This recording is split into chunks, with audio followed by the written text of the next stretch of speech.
আরে আরে কি মিনা কাকিমা তো থালাটা চুরি করছে। আমি কিছু জানি না মাম্মাম। এ কি করলি সর্বনাশ করি। দিদি ভাই ওই দেখো আমাদের থালা চুরি করে নিয়ে যাচ্ছে। থালা তো আমি আর দেব না। বন্ধুরা আগের দিন তো তোমরা দেখেইছো পরির বাড়ির অদ্ভুত থালা থেকে বেরোচ্ছে অনেক অনেক টাকা, সেই নিয়ে চিন্তায় পড়ে গেছে ইন্দু। না একবার ভাবছি ডোনাকে ডাকি, ওকে ব্যাপারটা বলি, আমার যেন হজম হচ্ছে না, পেটের মধ্যে ব্যথা করছে, কতক্ষণ কথাগুলো কাউকে বলতে পারছি না, আর এমনই কথা কাউকে বলতেও পারবো না, দূর। আর এদিকে ডোনার কথা ভাবতে না ভাবতেই ডোনা হঠাৎ করে ঘরে চলে এলো। দিদি ভাই নাও না, এই দেখো তোমার ভাই রেখে গিয়েছে আজ পয়লা বৈশাখ দাদা বাজা। এ কি ও দিদি ভাই, কি দেখছি আমি, ওরে সর্বনাশ, এত টাকা কোথা থেকে এলো? ডোনা থাম থাম থাম, চিল্লাস না, ওরে দিয়ালেরও কান আছে। ওমা তুই আবার 1000 টাকা নিয়ে এসেছিস কেন রে? আরে লাগবে না, নিয়ে যা। আরে দিদি ভাই আজকে বছরের প্রথম দিন, প্রত্যেকবারের মতো এবছরও তো তোমার ভাই দিল, বললো এই টাকাটা দিতে দাদাকে, দাদা তো বাজারে যাবে, একবারে ভালো মন্দ বাজার করে আনবে, একটু মিষ্টিও নিয়ে আসবে। আচ্ছা দিদি ভাই ওসব তুমি ছাড়ো, তুমি আমাকে সত্যি করে বলো তো এত টাকা তোমরা কোথায় পেলে? কি ব্যাপার, লটারি বেঁধেছে নাকি গো? ডোনা টেবিলটা নিয়ে আয়, কাছে এসে বস, সবটা বলছি তোকে। হ্যাঁ দিদি ভাই এই তো এসে বসলাম, বলো কি ঘটনা ঘটেছে বলো। জানিস ডোনা আজ সকালবেলা কাজকর্ম করে সবে গিয়ে ভাতটা বসাচ্ছি, এমন সময় হঠাৎ করে একটা অচেনা মহিলা বললে ভুল, একটা অল্প বয়সী মেয়ে রে, এসে আমাকে বলল যে কিছু খেতে দেবে। এই মরেছে, আমার তো তখন কিছু রান্না হয়নি, বল দেখি সকাল সকাল বাসি মুখে কি খেতে দিই। তারপরে একটু মুড়ি বাতাসা দিলাম খেতে ঘর থেকে নিয়ে গিয়ে। আমাকে ভালোবেসে বলল কি আমার কাছে একটা পিতলের থালা আছে, এই থালাটা তুমি তোমার কাছে রাখো, আমি খালি হাতে কারোর কাছে খাই না। আমি ভাবলাম সন্তুষ্ট হয়ে হয়তো দিচ্ছে, তারপর আমি নিতে চাইনি। ও মা জল চাইলো, জল আনতে ঘরে এলাম, আর এমনি তারপরে গিয়ে দেখি পিতলের থালাটা লেখে চলে গেছে। আমি আবার কি মধ্যে থালা এনে ঘরে রেখেছি, তো দাদা সকালে বেরোবে বলে বাজারে যাওয়ার সময় কটা টাকা ওর ওপর রেখেছিল। ও মা তারপরেই তো হলো কাণ্ড। কি কাণ্ড দিদি ভাই, কি কাণ্ড, কি হলো বলো। তারপরেই হলো জাদু মজা। ওরে বাবা, তারপরে তালা ভর্তি টাকা হয়ে গেল, যেমনটা তুমি আছে দেখতে পাচ্ছ, কত টাকা হয়ে গেল। এই থালা জাদু থালা কাম্মা। ও মা সে কি রে পড়ি, কি বলছিস? ও দিদি ভাই পড়ি এসব কি বলছে গো? আরে হ্যাঁ রে ডোনা ঠিকই বলছে, ও আমার মেয়ে একদম ঠিক কথা বলছে। এই আমি না তোকে ডাকতেই যাচ্ছিলাম, আমার তো জানিস পেটে কথা থাকে না, পেটের মধ্যে গুড়গুড় করছে, কতক্ষণে ভাবছি তোকে বলবো, কিন্তু তুই তো ঘরে ছিলি। ও দিদি ভাই এই তো সেই আলাদিনের আশ্চর্য প্রদীপের মতো গো, এই তো রূপকথার বইয়ে গল্পে পড়েছিলাম, এ কি সত্যিও হয়? না তুমি মনে হয় ভুলভাল বলছো, এইসব হয় না। এই তুই কি পাগল হলি? এত টাকা কোথায় পাবো? তো দাদা কি ডাকাতি করবে নাকি কারোর বাড়ি? আমাদের বাড়ি জানিস তো কিরকম অবস্থা। হ্যাঁ আজ আছে নুন আনতে পান্তা ফোড়াই, আর তুই বলিস কিনা এই টাকাগুলো আমাদের। দাঁড়া তোকে আমি দেখাচ্ছি। এই দেখ এই থালাটা আমি ফাঁকা করে দিলাম, আর কোনো টাকা রাখলাম না, সব টাকা পরীর কাছে রেখে দিলাম। এইবার তুই এর মধ্যে একটা 200 টাকার পাতা ফেল। এই নাও দিদি ভাই, এই তো ফেললাম। আর কিছুক্ষণের মধ্যেই দেখতে চোখের নিমেষে থালা ভরে 200 টাকার নোট হয়ে গেল। উমা দিদি ভাই এ কি গো, ওরে বাবা, এ পড়িও তো ঠিক বললো, এ একটা টাকা দিলাম আর থালা ভর্তি টাকা হয়ে গেল। এ আমি কি দেখছি, ওরে বাবা এ তো দারুণ আনন্দের ব্যাপার দিদি ভাই, আমরা বড়লোক হয়ে যাব। তবে আর বলছি কি ডোনা, তবে এই কথা যেন ভুলেও 5 কান না হয়, তুই কিন্তু কাউকে বলবি না। আর কিছুক্ষণ পর ডোনা আর ইন্দু বাইরে রোজকার মতো কাজ করতে এসে বসলো। তো দাদাকে দেখ কখন গেছে সেই বাজারে, এত দেরি করলে হয়? রান্নাবাড়ি করতেও তো সময় লাগে বল। আরে দিদি ভাই হাতে অত টাকা প্রথম পেয়েছে, আজকে বাজার তো দাদা আনন্দ করে করবে। আর এমন সময় বাড়িতে হঠাৎ করে মিনা কাকিমার আবির্ভাব ঘটলো। কি গো ইন্দু, বলি করো কি সকাল সকাল, বাবা জমিয়ে গল্প শুরু করেছো বটে, তো বলি এত টাকার গল্প কিসের? আরে মিনা বৌদি তুমি কখন এলে? আরে না কি যে বলো, আমাদের এই গরিব দুঃখী বাড়ি আবার টাকা। আরে ওই ডোনা সকালবেলা কিছু টাকা দিল না বাজারে পাঠানোর জন্য ওকে, তো বাজারে গেছে দেখো না, এখনো এলো না। ও মিনা বৌদি কুর্তিকে নিয়ে এলে না? ও ভালো আছে তো? আরে হ্যাঁ ডোনা কুর্তি ভালো আছে, ওকে তো বাড়িতে রেখে এলাম, কিন্তু সেসব কথা থাকুন, বলি আজ পয়লা বৈশাখ, বছরের প্রথম দিন, তা কি রান্না বাড়ি করছো গো ইন্দু? আরে ভালো মন্দই হবে গো, না মানে হলে তো ভালোই হতো, কিন্তু কি করা যাবে, দেখা যাক, ও যা আনবে তাই করবো খন। কি যেন মনে হচ্ছে না লোকালো না কি যেন আটকে যাচ্ছে কথা বলতে বলতে। আর এমন সময় আমাদের বোকারাম সুবল বাড়িতে এসে ঢুকলো এক ঝুড়ি সবজি নিয়ে। আরে ইন্দু, এই নাও ধরো ধরো। ওরে বাবা, দেখো ঝুড়ি ভর্তি করে বাজার থেকে সবজি তুলে নিয়ে এসেছি আজকে। বুঝলে ইন্দু, হাতে অত টাকা পেলে বাজার করে যা শান্তি না, জীবনে এমন শান্তি পাইনি। এই দেখো ঝুড়ি ভর্তি বাজারে এনেছি। ওদিকে বাজারে খাসির মাংস, ইলিশ মাছ সব কাটতে বলে দিয়ে এসছি। আমি এখনই যাই, ওদিকে নিয়ে আসি। বুঝলে, যাই যাই যাই, তাড়াতাড়ি নিয়ে আসি। ওর হয়তো এতক্ষণে কাটা হয়ে গেল। 4খানা ইলিশ মাছ নিয়েছি। এদিকে মিনা কাকিমা তো সুবলের সব কথা শুনে খানিকটা এগিয়ে গেল আর মনে মনে বিড়বিড় করতে লাগলো, এ বাবা, বলি 4খানা ইলিশ, সঙ্গে আবার খাসির মাংস। এত বড় ব্যবসা করেও কুট্টির বাবা এত বাজার করতে পারে না বছরের প্রথমে।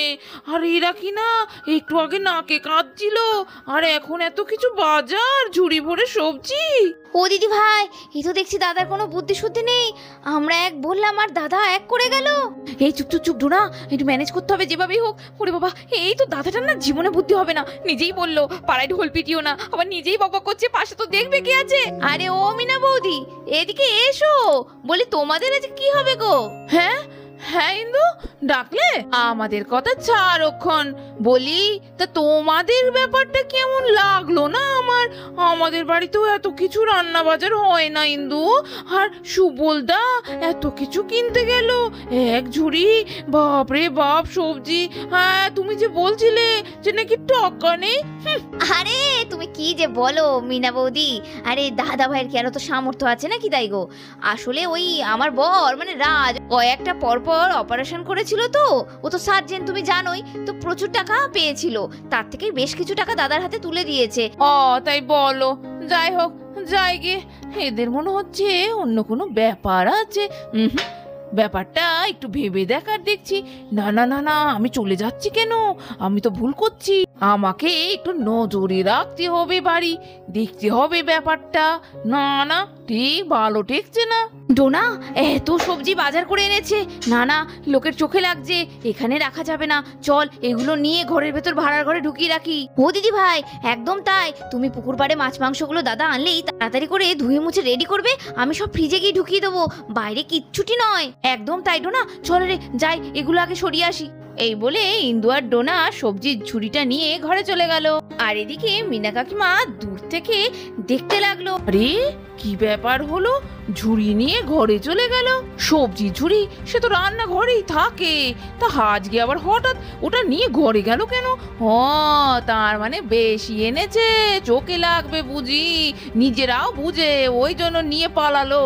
আমিও অত বোকা কাঁচা নই, আমিও তককে তককে আছি। কি যে হয়েছে, যতক্ষণ না বের করছি ততক্ষণ আমার নামও মিনা নয়। আর এদিকে কিছুক্ষণের মধ্যেই আমাদের ছোট্ট পরি আর তুলি তো বেরিয়ে এলো। ও তুলি দিদি, শুভ নববর্ষ। আর এবার তো নববর্ষটা আরো আনন্দের, এবার তো খুব মজা হবে। শুভ নববর্ষ রে বুনু, বছরের প্রথম দিন ভালো গেলে সব দিন ভালো যাবে। আজকে কিন্তু আমরা খুব আনন্দ করে কাটাবো, কেমন?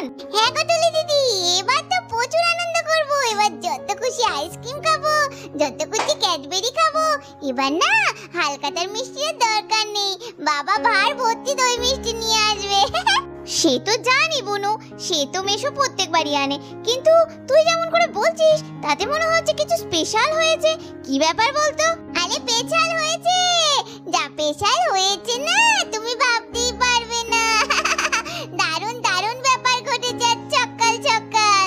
আরে বুনু সে তো বুঝলাম, কিন্তু বল তো যে কি কি হয়েছে। পরি, বল বল, আমিও তো তোর বাড়ি থেকে যেতে পারছি না, হাজারটা কাজ ফেলে এখানে দাঁড়িয়ে আছি। নে নে নে নে, আর সবুজ হইছে না, কি হয়েছে বলে ফেলতো। তুলি দিদি, জাদু জাদু, জাদুর তালা। সে তালায় টাকা দিলে টাকা ডবলেরও বেশি হয়ে যায়। হ্যাঁ, এ কি শুনছি, এ কি সত্যি? আমি তো আমার কানকেই বিশ্বাস করতে পারছি না। এখন বুঝছি, তাই বলি বলি এত মাছ, এত মাংস, সবজির ঝুড়ি ভর্তি, কিছু তো ব্যাপার আছে। এই তুই পাগলের মতো বকছিস কেন? নিশ্চয়ই আবার কোনো স্বপ্ন দেখেছিস। না গো তুলি দিদি না, আমি সত্যি কথা বলছি গো। সকালবেলা মা একজনের কাছ থেকে একটা থালা পেয়েছে, আর সেই থালায় ভুলবশত বাবা টাকা রেখে টাকা থালায় উপচে পড়ছে গো। তাই তো বাবা এত বাজার দোকান করছে। আজকে অনেক মজা করবো। আসবো। এই থালাটা নিয়ে আয় নিয়ে আয় নিয়ে আয়, ওই থালাটা আমায় নিতেই হবে রে, যে করি ও মা গো, আরো বড় লোক হয়ে যাবো রে, কোটিপতি হব। আর কিছুক্ষণের মধ্যেই পরি তো ভারী থালাটাকে নিয়ে চলে এলো। তুলি দিদি এই নাও। এই দেখো তুলি দিদি, এই হলো সেই জাদু থালা। এর মধ্যে টাকা দিলেই টাকা ডবলেরও বেশি হয়ে যায়। ও মা, বলিস কি রে বুনু? যাই থালাটাকে আলমারিতে রেখে আসি। ডোনা যা বললো বাইরে রাখা একদম ঠিক নয়। আরে থালাটা তো খাটেই ছিল, এমা কোথায় গেল? এমা আমি থালাটা কোথায় রাখলাম? থালাটা কি তাহলে একা একা উদা হয়ে গেল? না না, পরি কই? পরি তো এখানে ছিল। পরি, এই পরি, শিগগিরই আয়। তুই কোথায় নিয়ে গেলি থালা? এই পরি। এই রে, মামরা ডাকছে, তুলি দিদি শিগগিরই চলো। এই বলে তুলি আর পরি তো দৌড়ে ঘরে চলে গেল। এই তো সুবর্ণ সুযোগ, পালিয়েছে ওরা। আমি থালাটা নিয়ে আমাকে এক্ষুনি পালাতে হবে এখান থেকে। এই বলে মিনা কাকিমা তাড়াতাড়ি করে থালাটা লুকিয়ে শাড়ির তলায় নিয়ে ঝেড়ে দৌড় মেরে পরির বাড়ি থেকে বেরিয়ে চলে গেল। আমার ডাকছো? এই তো পরি, তুলি, বলছি এখানে যে থালাটা ছিল তোরা দেখেছিস? মানে ওই থালাটা তো আমি বাইরে নিয়ে গেছি। হ্যাঁ, এ কি সর্বনাশ করেছিস? থালা বাইরে নিয়ে গেছিস কেন? না না, মানে তুলি দিদিকে দেখাবো বলে তো নিয়ে গেছি, তাই না তুলি দিদি? হ্যাঁ হ্যাঁ, বুনু একদম ঠিক বলছে মাসিমণি, বাইরে তো থালাটা রেখে এলাম। শিগগিরই চল, থালাটা নিয়ে আসতে হবে ঘরে। এই তো এখানে। আরে থালা কই? ও তুলি দিদি, থালা তো এখানেই রেখেছিলাম, থালা কোথায় গেল? সর্বনাশ করেছে মাসিমণি। বুনু কিন্তু এখানে এক্ষুনি থালাটা রাখলো, তুমি ডাকলে আমরা সঙ্গে সঙ্গে দৌড়ে গেলাম। সর্বনাশ! এ কি করলি পরি তুই আমাকে না বলে কি বড় ভুল করে ফেললি রে মা। তোকে পই করে বলেছিলাম ওই থালা কেন বাইরে আনতে গেলি তুই। তো বন্ধুরা দেখতেই পাচ্ছ, মিনা কাকিমা তো থালা চুরি করে নিয়ে চলে গেছে, কিন্তু পরিরা কি থালা আবার ফেরত পাবে সেটা দেখতে হলে পরের এপিসোডগুলো মিস করো না। আর ভালো লাগলে চ্যানেলটাকে সাবস্ক্রাইব করে দাও। তোমাদের সকলের প্রিয় টাইনি ভিলেজ স্টোরি আজকের মতো গল্পটা এখানে শেষ করছি, টাটা।